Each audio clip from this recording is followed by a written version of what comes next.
Hello, everybody. Scott Golden here with the Golden Opportunities Coaching YouTube channel and the Pro Wrestling Logic YouTube channel. Welcome to those of you who are new. Welcome back to those of you seasoned veterans of what we do around here. What we do around here is bring about conversations of the pro wrestling genre, and we get over 2,400 of these for your listening pleasure. This is the WCW Saturday Night Edition 31691, featuring Big Daddy Dink as a guest on the Danger Zone, in which he discusses Rick and Scott Steiner taking the tag team championships from Michael Hayes, Jimmy Garvin in his quest to regain the championships as well. Michael Hayes and Jimmy Garvin versus Joe Barrett and Keith Hart. I do believe this is Keith Hart of the Hart family fame. Anyway, regardless, we move forward into this kind of run here, and obviously 1991, an interesting time in WCW for sure. My goal is to have the entire 91 run pretty well completed for you here in the next little while. Also, my goal is to kind of be in a positive vein towards getting 1990 done. Hopefully, I'd like to get it done by the end of February. So, lots of cool stuff. And then there's the modern stuff, too, if you're into that stuff, which I watch because I'm a fan of 33 years, not because the modern wrestling is good for the most part. Some of it's good. A couple matches here and there on every show are decent, but the vast majority of it is weak. Anyway, that's why we're glad for YouTube and other sources of old school wrestling going back 20, 30 years. Actually 30 and more years. Anyway, so Michael Hayes, Jimmy Garvin, again, they are the Fabulous Freebirds. They are out and willing to do whatever they can to get things going in their direction. Really basic enhancement style match here. Ultimately managing to get things going their way. Michael Hayes, probably the, standout of the two, and Jimmy Garvin with some vicious body slams, punch kick, very basic. Garvin, though, does one of my pet peeves, which is guys picking guys up after offensive maneuvers. However, they obviously do get the victory. Here we go next to a match with none other than beautiful Bobby Eaton. Bobby Eaton, coming off the Midnight Express run, which is big for him. Not exactly in the best of situations there for him in terms of, being post the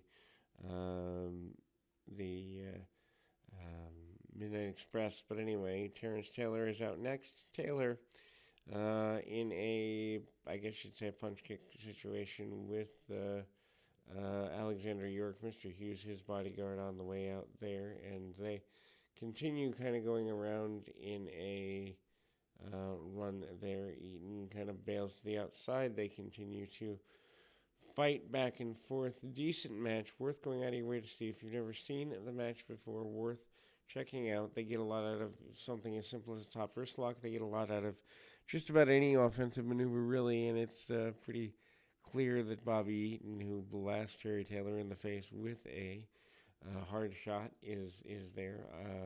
And then we see a armbar and takedown there. Ultimately manages to get a Bobby going after things here, and Tailor uses the laptop computer, which laptop in 1991, think about that, as the offensive weapon that gives him the advantage to win the match. Then we move to Rick Steiner in his match here. Rick Steiner at the time, certainly worth taking a look at as he faces off against Mark Miro. I guess is this Mark Miro before the Johnny B. Bad situation? I don't know that. Maybe this is the enhancement match that makes Dusty Rhodes decide to go around him. Anyway, couple of shots there, and yes, indeed, it is that Mark Miro.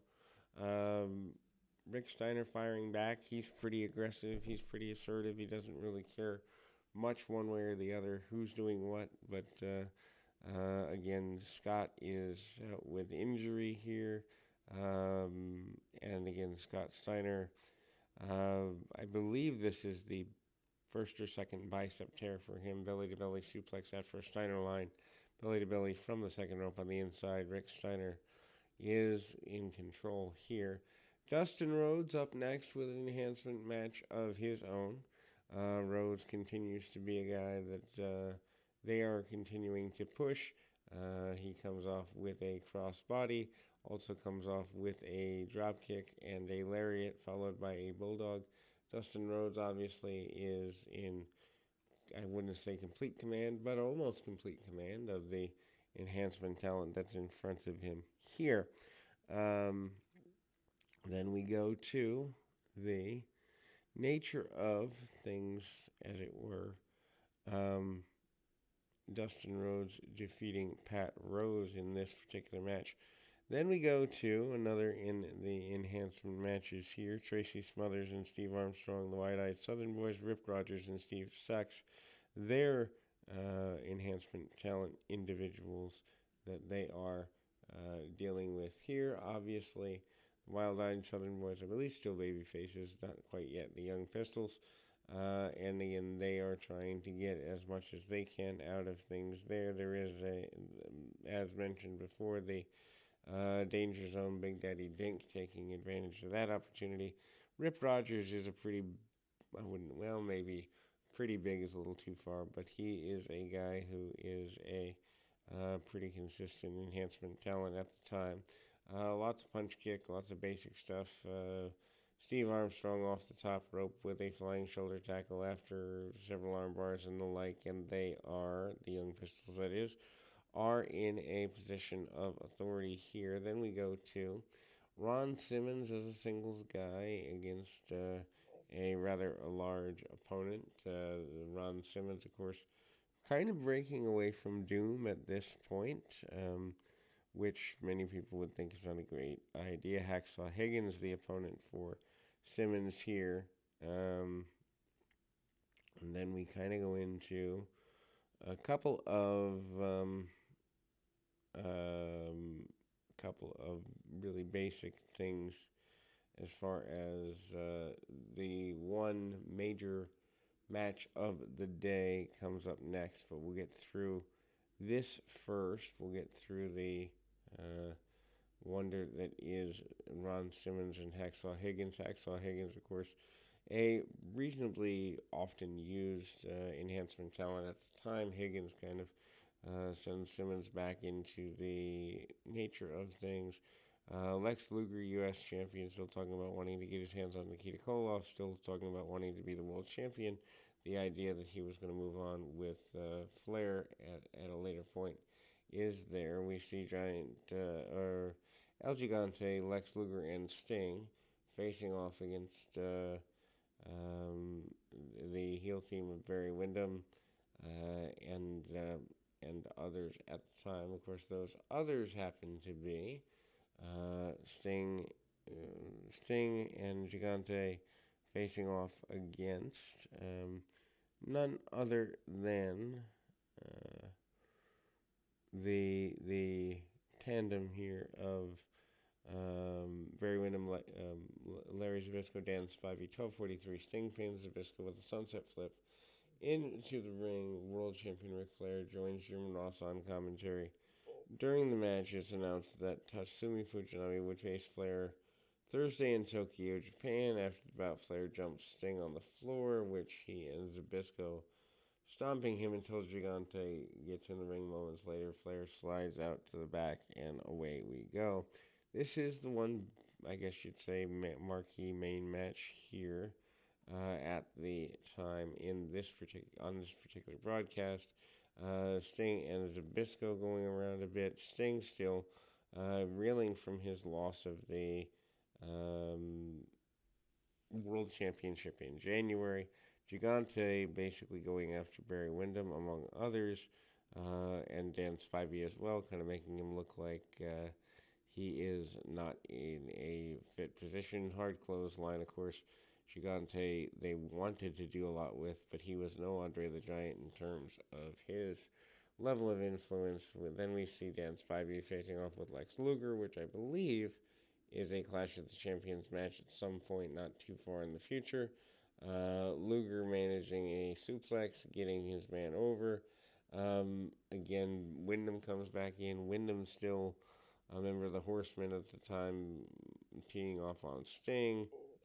Sting and Wyndham kind of having some issues here. The heels cut the ring off on Lex Luger. Luger takes a good bit of punishment, and ultimately, as mentioned, the babyfaces do get the victory. Flair runs in on Sting. Then we go to a Psycho Sid Vicious match. Vicious coming back to WCW at the time, pretty well after his main run. Of course, he's doing an enhancement match here, and of course, no one's going to expect anything less. Sid not really having a strong deal here. Brett Wayne is his opponent. What we got now is 4 enhancement matches in a row, so WCW 1991 more about getting the stars over and getting people out to the house shows, although those aren't being well attended either. Anyway, Sid manages to get a couple of shots in on his opponent, followed by a powerbomb. Sid is looking pretty monstrous. They had been trying to push Sid as a next big major thing. There are orderlies out to attend to the individual and put him on a stretcher, and that goes through. Mark, Kyle, and Owen Hart up next. Owen Hart hits an enziguri among other things. Northern Light suplex. Hart never really fully signed with the promotion. Mark Kyle ends up being Killer Kyle in the Smoky Mountain area for a while after this. Hart hits the cross body, and pretty happy with his overall performance, I would say, is Owen Hart. Hard shots by Mark Kyle. Kyle managing to do what he can where he can, and Owen Hart gets a victory. Then we go to Big Josh, and his adversary here is none other than Rob Morgan, not Rip Morgan. Rob Morgan basically gets bumped around a little bit, some body slams, of course. Big Josh, otherwise known as Doink the Clown in later iterations, about a year and a half away from that main gimmick that he is, unfortunately, for most fans, known for these days.